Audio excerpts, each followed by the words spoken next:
Okay, any questions on that?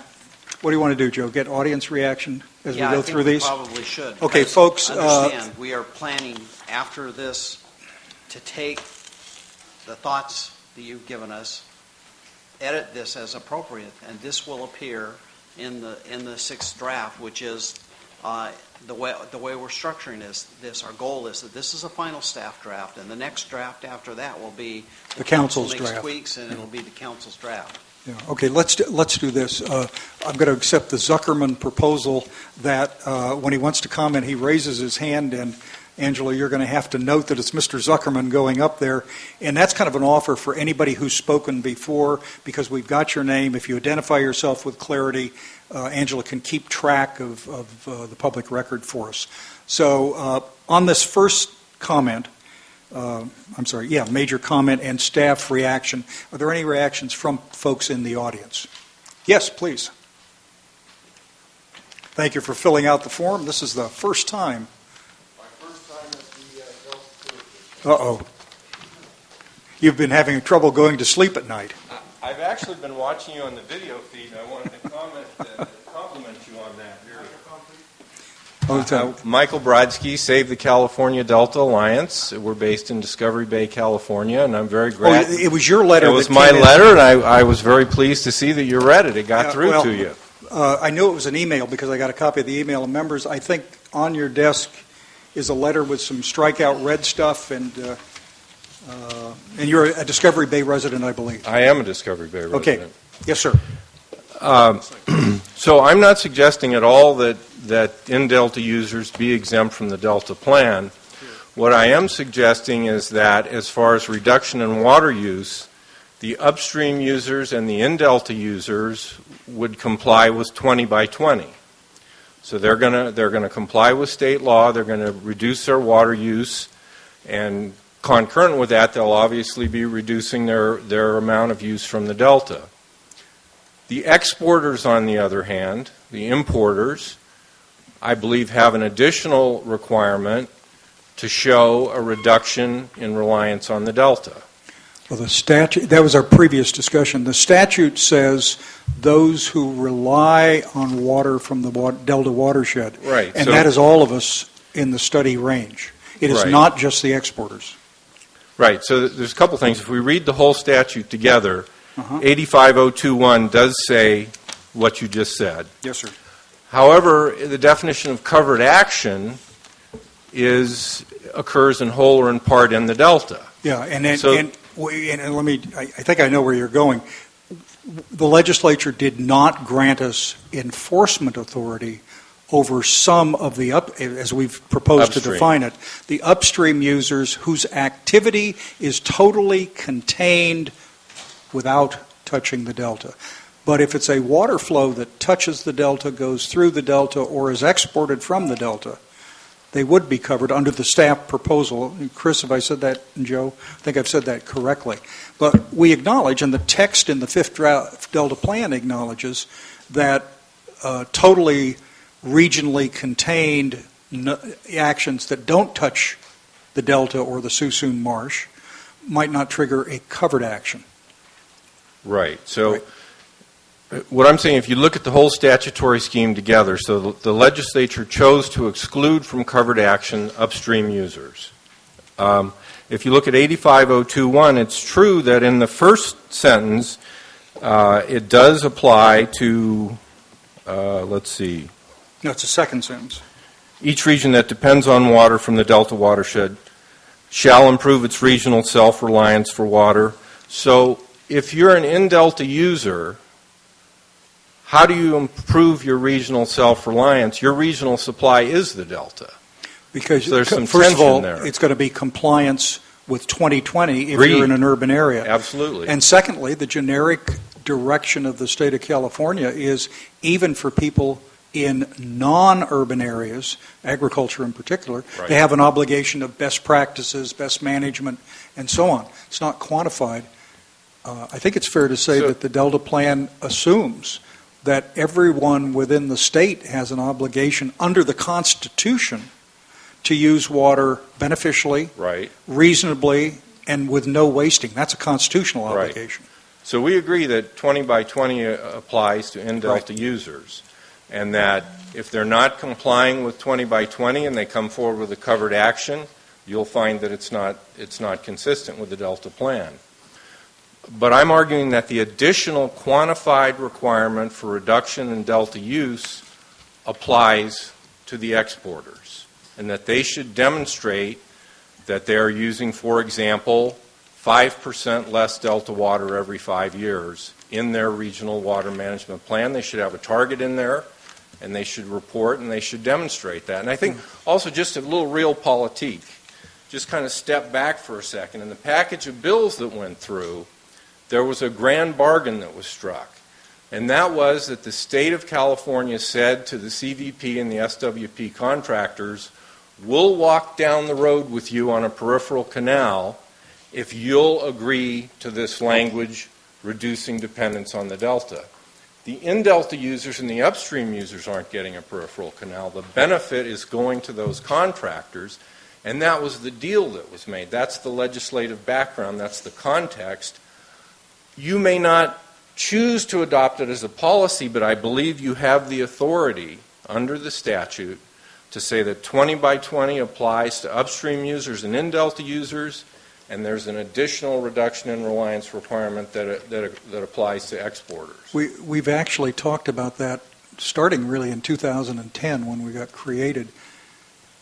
To date, we have not tried to set a quantifiable or measurable reduction limit. That's consistent with the approach we're also using on delta water flow standards. Right. I guess there is a legal argument, I suppose, that we have the authority to do that, but I don't know. Well, I think one of the staff options does go down that road that's in the matrix. Well, there. yeah, but it goes down the road carefully tied to the language of the statute itself, not just to new language. Chris? Well, without weighing in, I was going to hit your button or something. I was going to ask Martha if she might have some comments just on the whole idea of water use in the Delta and the water use in the upper watersheds, because I think it sheds some light on the important issues that you're raising. But yes, obviously, as we've been working on this definition and trying to understand how to be respectful of all the regions at the same time that we're implementing appropriately the Delta Reform Act, one of the questions I had was knowing that with the integrated regional water management plans in this most recent round of funding, the legislature had required that anybody applying for that money needed to show that they were reducing their dependency, that's the language they used, on the Delta. So I just wanted to see out of the applications that got funded, were there any that were in the Delta or in the upper watershed that specifically address this point? And there are. The East Contra Costa County region, which very clearly says that the region is unique in that it is located entirely within the boundaries of the statutory Delta, and all of the water suppliers in the region rely on Delta supplies. They talk about the vulnerability to Delta supply, reliability issues, and sharing a common commitment to reducing reliance on Delta supplies, protecting and restoring Delta water quality and environment. They go on to talk about the different ways in which they, in their region and their basin, can be a part of the solution for the Delta, maximizing dry year supplies, maximizing water supply reliability, maximizing the use of local supplies, and the reduced dependence on imported supplies. And they pull out a number of the management activities that they've got going forward: groundwater management, water conservation, water recycling, potentially desalination. So I thought it was very interesting just to see that as an example where the commitment to the water conservation clearly is a major part of this, but also looking at their particular portfolio of water supplies and water management options and how that could fit in to benefiting the Delta. Similarly, in upper watersheds, the American River Basin, IRWIMP, has a similar list of activities, including development of recycled water and the role of conjunctive use.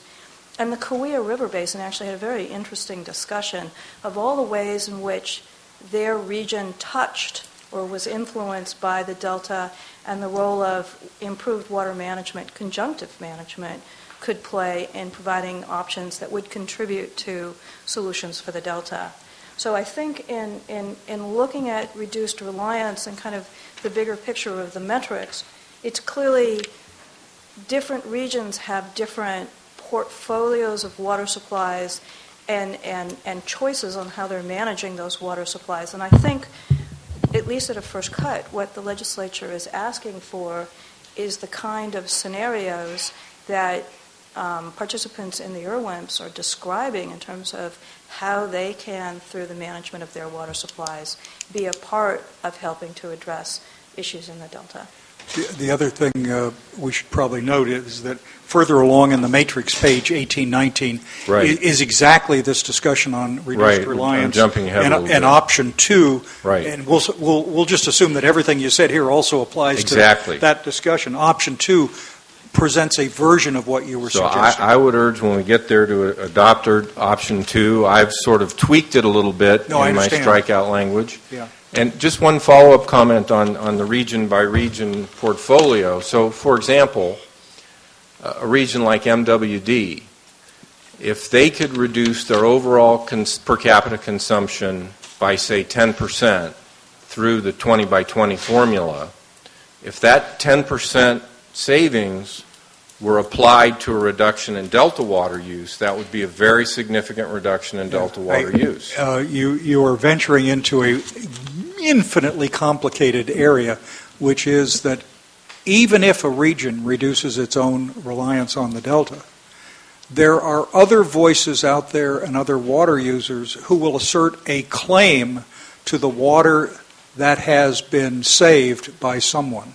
And, you know, given our very complicated water laws in California and the fact, you know, we're not authorized to change those laws, the question of how to do it and how to get to the same point is real tough. Well, so you find, for example, Ms. Gray represents a water district in the Los Angeles area, which has set extraordinarily high standards for conservation. And I think they're probably going to meet those goals, and it's higher than the average.